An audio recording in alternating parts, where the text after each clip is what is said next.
Hello everyone, I'm reading from Autobiography of a Yogi. I'm starting at the top of page 517. This is Mahatma Gandhi in memoriam. He was in the true sense the father of the nation, and a madman has slain him. Millions and millions are mourning because the light has gone out. The light that shone in this land was no ordinary light.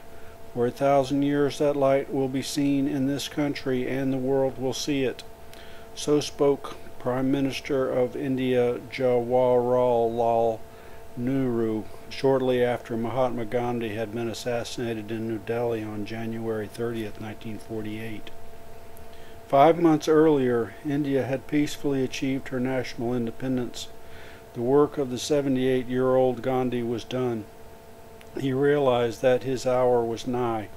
"Abha, bring me all the important papers," he said to his grandniece on the morning of the tragedy. "I must reply today. Tomorrow may never be." In numerous passages in his writings also Gandhi gave intimations of his final destiny. As the dying Mahatma sank slowly to the ground, 3 bullets in his frail and fast-worn body, he lifted his hands in the traditional Hindu gesture of greeting, silently bestowing his forgiveness. Innocent artist as he was in all the ways of his life, Gandhi became the supreme artist at the moment of his death. All the sacrifices of his selfless life had made possible that final, loving gesture. Generations to come, it may be, Albert Einstein wrote in tribute to Mahatma, will scarce believe that such a one as this ever in flesh and blood walked upon the earth. A dispatch from the Vatican in Rome said, "The assassination caused great sorrow here. Gandhi is mourned as an apostle of Christian virtues." Fraught with symbolic meaning are the lives of all great ones who come to earth for the accomplishment of specific righteousness. Gandhi's dramatic death in the cause of Indian unity has highlighted his message to a world torn in every continent with disunity. That message he has stated in prophetic words, "Nonviolence has come among men, and it will live. It is the harbinger of the peace of the world."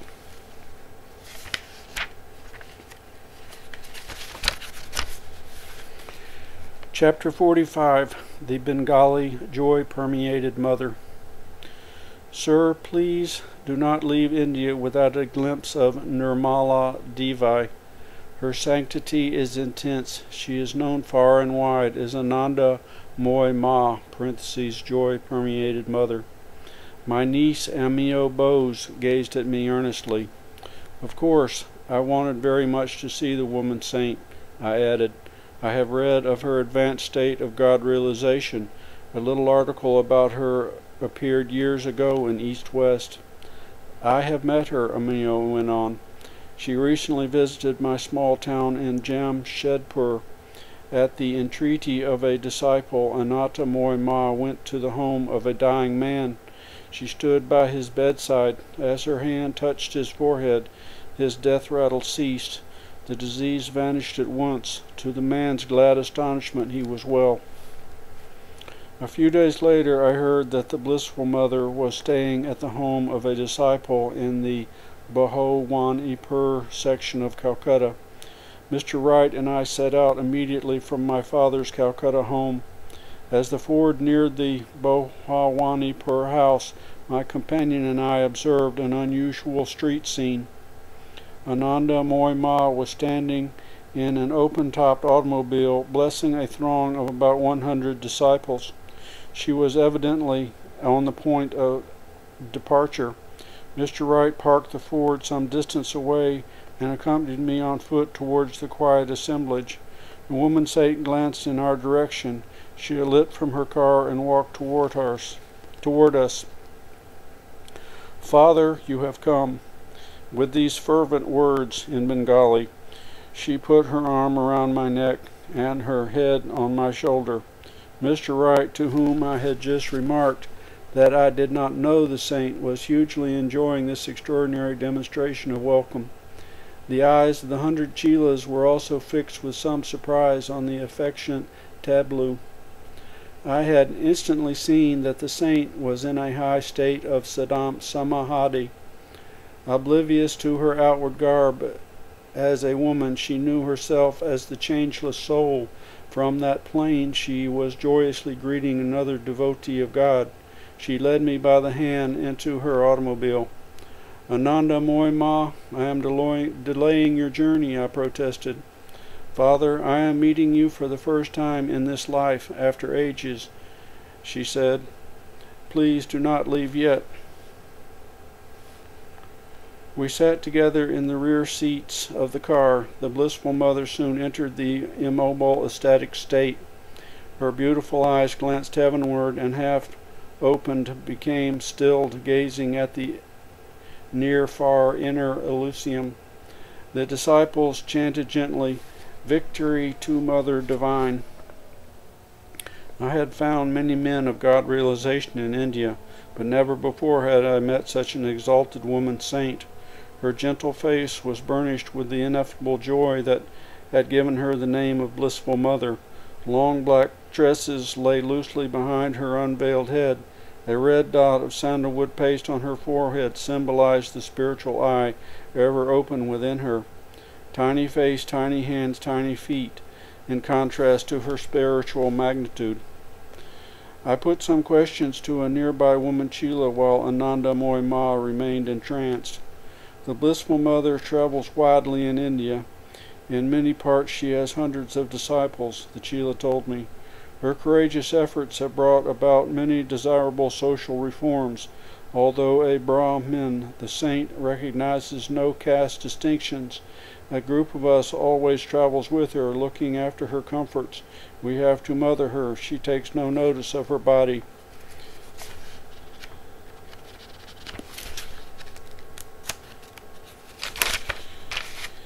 If no one gave her food, she would not eat or make any inquiries.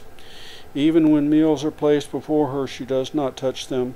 To prevent her disappearance from this world, we disciples feed her with our own hands.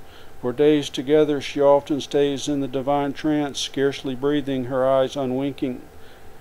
One of her chief disciples is her husband, Bholan Nath. Many years ago, soon after their marriage, he took the vow of silence. Here is a picture of Sri Yogananda with Ananda Moy Ma and her husband, Bholan Nath, Calcutta.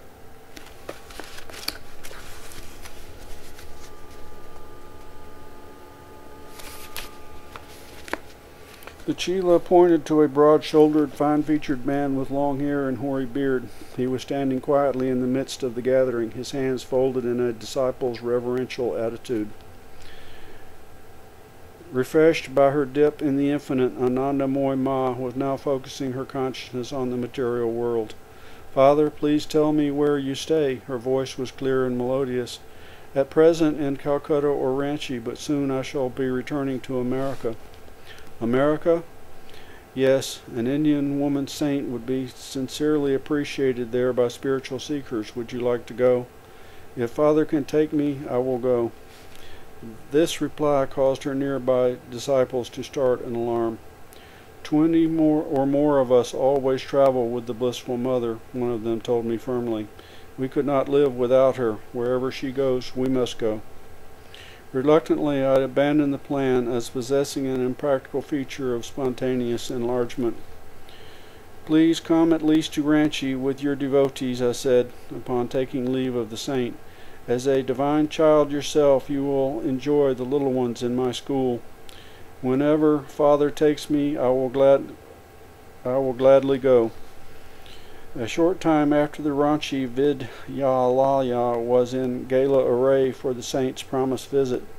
The youngsters looked forward to any day of festivity, no lessons, hours of music, and a feast for the climax. "Victory Ananda Moy Ma Ki Jai." This reiterated chant from scores of enthusiastic little throats greeted the saint's party as it entered the school gates. Showers of marigolds, tinkling of cymbals, lusty blowing of conch shells, and the beat of the Mari Danga drum. The blissful mother wandered smilingly over the sunny Vidyalaya grounds, even carrying within her heart the portable paradise. "It is beautiful here," Anandamoy Ma said graciously as I led her into the main building. She seated herself with a childlike smile at my side. The closest of dear friends she made one feel, yet an aura of remoteness was ever around her, the paradoxical isolation of omnipresence. "Please tell me something of your life." "Father knows all about it. Why repeat it?" She evidently felt that the factual history of one short incarnation was beneath notice. I laughed gently, repeating my request. "Father, there is little to tell." She spread her graceful hands in a depreciatory gesture. "My consciousness has never associated itself with this temporal body. Before I came on this earth, Father, I was the same. As a little girl, I was the same. I grew into womanhood, still I was the same. When the family in which I had been born made arrangements to have this body married, I was the same. And Father, in front of you now, I am the same.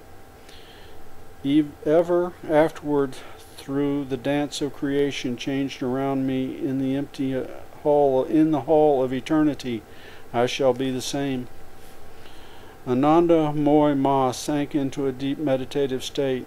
Her form was statue still. She had fled to her ever-calling kingdom. The dark pools of her eyes appeared lifeless and glassy. This expression is often present when saints remove their consciousness from the physical body, which is then hardly more than a piece of soulless clay. We sat together for an hour in the ecstatic trance. She returned to this world with a gay little laugh. "Please, Anandamoy Ma," I said, "come with me to the garden. Mr. Wright will take some pictures." "Of course, Father, your will is my will." Her glorious eyes retained an unchanging divine luster as she posed for many photographs.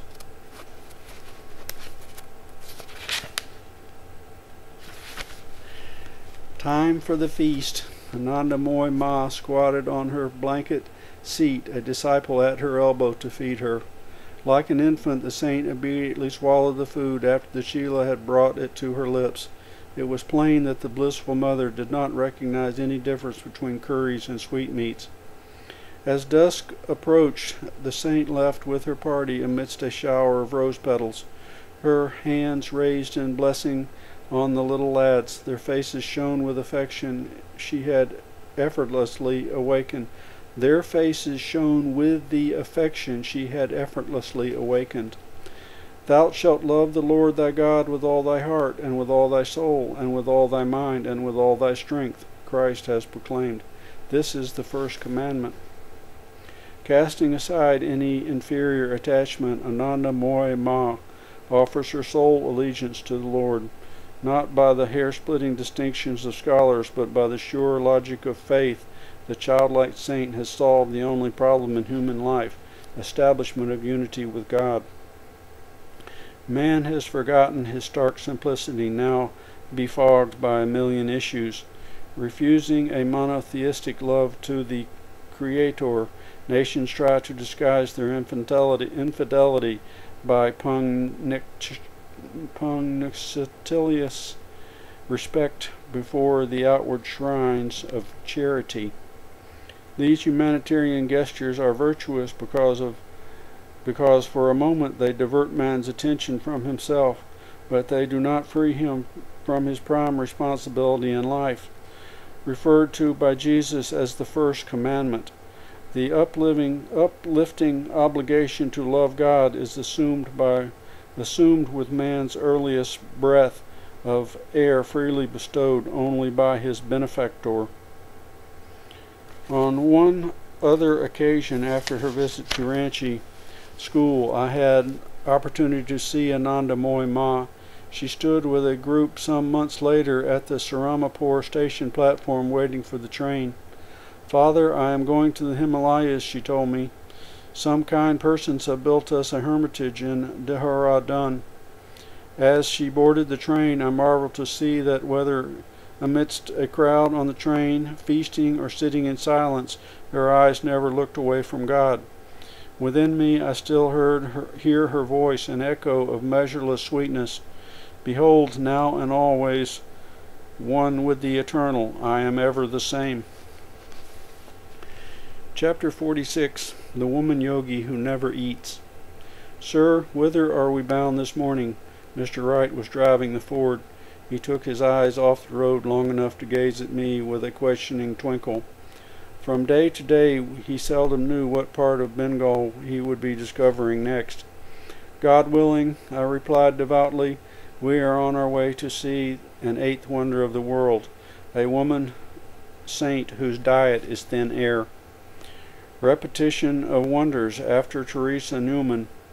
But Mr. Wright laughed eagerly just the same. He even accelerated the speed of the car. More extraordinary grist for his travel diary. No, not one of an averaged tourist that. The Ranchi school had just been left behind us. We had risen before the sun. Besides my secretary and me, 3 Bengali friends were in the party. We drank in the exhilarating air, the natural wine of the morning. Our driver guided the car warily among the early peasants and the 2-wheeled carts, slowly drawn by yoked, humped-backed bullocks. He inclined to dispute the road with a honking interloper. Sir, we would like to know more about the fasting saint. Her name is Giri Bala, I informed my companions. I first heard about her years ago from a scholarly gentleman, Sithiti Lal Nundri. He often came to the Gar Par road home to tutor my brother Bijhanu. I know Giri Bala well, Sithiti Babu told me. She employs a certain yoga technique that enables her to live without eating. I was her close neighbor in Nawabajanji, near Ichapur. I made it a point to watch her closely. Never did I find evidence that she was taking either food or drink. My interest finally mounted so high that I approached the Maharaja of Burnwa and asked him to conduct an investigation. Astounded at the story, he invited her to his palace. She agreed to a test and lived for 2 months locked up in a small section of his home. Later, she returned for a palace visit of 20 days, and then for a third test of 15 days. The Maharaja himself told me that these 3 rigorous scrutinies had convinced him beyond doubt she was doubt of her non-eating state. This story of Sihoturi's boo-boos has remained in my mind for over 25 years, I concluded. Sometimes in America I wondered if the river of time would not swallow the yogini before I could meet her. She must be quite aged now. I do not even know where or if she lives, but in a few hours we shall reach Purulia. Her brother has a home there. By 10:30 our little group was conversing with the brother, Lambodar Day, a lawyer in Purulia. Yes, my sister is living. She sometimes stays with me here, but at present she is at our family home in Buri. Lambodar Babu glanced doubtfully at the Ford. I hardly think, Swamiji, that any automobile has ever penetrated into the interior as far as Buri. It might be best for you to resign yourself to the jolts of bullock carts. As one voice, our party pledged loyalty to the pride of Detroit. The Ford comes from America, I told the lawyer. It would be a shame to deprive it of an opportunity to get acquainted with the heart of Bengal. May Ganeshes go with you, Lambodar Babu said, laughing. He added courteously, if you ever get there, I am sure Giri Bala will be glad to see you. She is approaching her 70s, but continues in excellent health. Please tell me, sir, if it is absolutely true that she eats nothing. I looked directly into his eyes, the telltale windows of the mind. It is true. His gaze was open and honorable. In more than 5 decades I have never seen her eat a morsel. If the world suddenly came to an end, I could not be more astonished than by the sight of my sisters taking food. We chuckled together over the improbability of these two cosmic events. Giri Bala has never sought an inaccessible solitude for her yoga practices, Lambodar Babu went on. She has lived her entire life surrounded by her family and friends. They are all well accustomed to her strange state, not one of them who would not be stupefied if Giri Bala suddenly decided to eat anything. Sister is naturally retiring, as befits a Hindu widow, but our little circle in Purulia and in Bihar all know that she is literally an exceptional woman. The brother's sincerity was manifest. Our little party thanked him warmly and set out again for Buri. We stopped at a street shop for curry and luchis, attracting a swarm of urchins who gathered round to watch Mr. Wright eating with his fingers in the simple Hindu manner. Hearty appetites caused us to fortify ourselves against an afternoon which, unknown to us at the moment, was to prove fairly laborious. Our way now led east through sun-baked rice fields into the Burdwan sector of Bengal. On through roads lined with dense vegetation, the songs of the Meenas and the striped-throated bulbuls streamed out from the trees with huge umbrella-like branches. A bullock cart now and then, the rinny manju squeak of its axle and iron-shod wooden wheels, contrasting sharply in the mind with the swish-swish of auto tires over the aristocratic asphalt of the cities. Dick, halt! My sudden request brought a jolting protest from the Ford. This overburdened mango tree is fairly shouting an invitation. The 5 of us dashed like children into the mango-strewn earth. The tree had benevolently shed its fruits as they had ripened. Full many a mango is born to lie unseen, I paraphrased, and waste its sweetness on the stony ground. Nothing like this in America, Swanee G, eh? Laughed Sailesh Mazumdar, one of my Bengali students. No, I admitted, filled with mangoes and contentment. How I have missed this fruit in the West. A Hindu's heaven without mangoes is inconceivable. No, I hurled a rock and downed a proud beauty from the highest limb. Dick, I asked, between bites of ambrosia warm with the tropical sun, are all the cameras in the car? Yes, sir, in the baggage compartment. If Guri Bala proves to be a true saint, I want to write about her in the West. A Hindu yogini which, with such inspiring powers, should not live and die unknown, like most of these mangoes. Half an hour later I was still strolling in the sylvan peace. Sir, Mr. Wright remarked, if we reach Giri Balu before the sun sets to have enough light, we should reach Giri Bala before the sun sets to have enough light for photographs. He added with a grin, Westerners are a skeptical lot. We expect them to believe in the lady. We can't expect them to believe in the lady without any pictures. The bit of wisdom was indisputable. I turned my back on temptation and re-entered the car. You're right, Dick, I sighed as we sped along. I sacrifice mango paradise on the altars of Western realism. Photographs we must have. The road became more and more sickly. Wrinkles of ruts, boils of hardened clay, the sad infirmities of old age. Our group dismounted occasionally to allow Mr. Wright to more easily maneuver the Ford which the rest of us pushed from behind. Lambodar Babu spoke truly, Sailesh acknowledged. The car is not carrying us, we are carrying the car. Our climb in, climb out auto tedium was beguiled ever and anon by the appearance of a village, each one a scene of quaint simplicity. Our way twisted and turned through groves of palms among ancient, unspoiled villages nestling in the forest shade.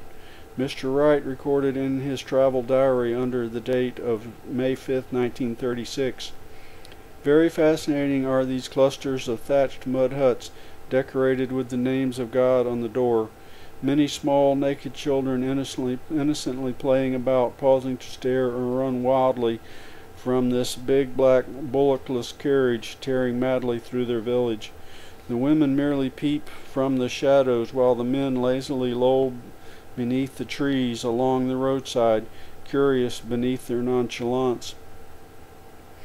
In one place all the villagers were gaily bathing in the large tank, in their garments, changing by draping dry ones around their bodies, dropping the wet ones, women bearing water from their homes in huge brass jars.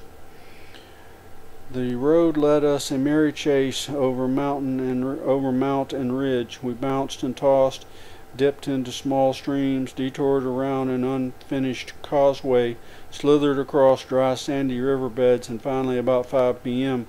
we were close to our destination, Burri. This small village in the interior of Bankura district, hidden in the protection of dense foliage, is unapproachable by travelers in the rainy season, we were told. Then the streams are raging torrents and the roads serpent-like spit mud venom. Asking for a guide among a group of worshippers on their way from a temple prayer, out in the lonely field,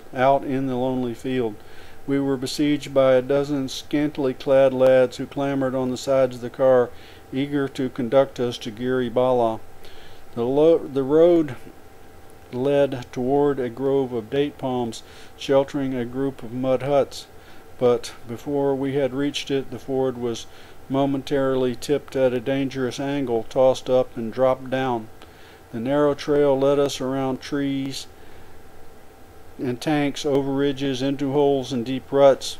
The car became anchored on a clump of bushes, then ground on a hillock, requiring a lift of earth clods. On we proceeded, slowly and carefully. Suddenly the way was stopped by a mass of brush in the middle of the cart track, necessitating a detour down a precipitous ledge into a dry tank, rescue from which demanded some scraping, adzizing, and shoveling. Again and again the road seemed impassable, but the pilgrimage must go on. Obliging lads fetched spades and demolished the obstacles, blessings of Ganesh, while hundreds of children and parents stared. Soon we were threading our way along the two ruts of iniquity, women gazing wide-eyed from their hut doors, men trailing alongside and behind us, children scampering to swell the procession. Ours was perhaps the first auto to traverse these roads. The bullock cart union must be omnipotent here. What a sensation we created, a group piloted by an American and pioneering in a snorting car right into their hamlet fastness, invading the ancient privacy and sanctity. Halting by a narrow lane, we found ourselves within 100 feet of Giri Bala's ancestral home. We felt the thrill of fulfillment after the long road struggle, crowned by a rough finish. We approached a large two-storied building of brick and plaster, dominating the surrounding adobe huts. The house was under the process of repair, for around it was characteristically tropical framework of bamboo. With feverish anticipation and suppressed rejoicing, we stood before the open doors of the one blessed by the Lord's hungerless touch. Constantly agape were the villagers, young and old, bare and dressed, women aloof somewhat, but inquisitive too, men and boys unabashedly at our heels as they gazed on the unprecedented spectacle. Soon a short figure came into view in the doorway. Giri Bala, She was swathed in a cloth of dull goldish silk. In typically Indian fashion, she drew forward modestly and hesitantly, peering at us from beneath the fold of her Swadeshi cloth. Her eyes glistened like smoldering embers from the shadows of her headpiece. We were enamored by the face of benevolence and self-realization, free from the taint of earthly attachment. Okay, that's the end of the second paragraph on 531. That's it for today. See you later.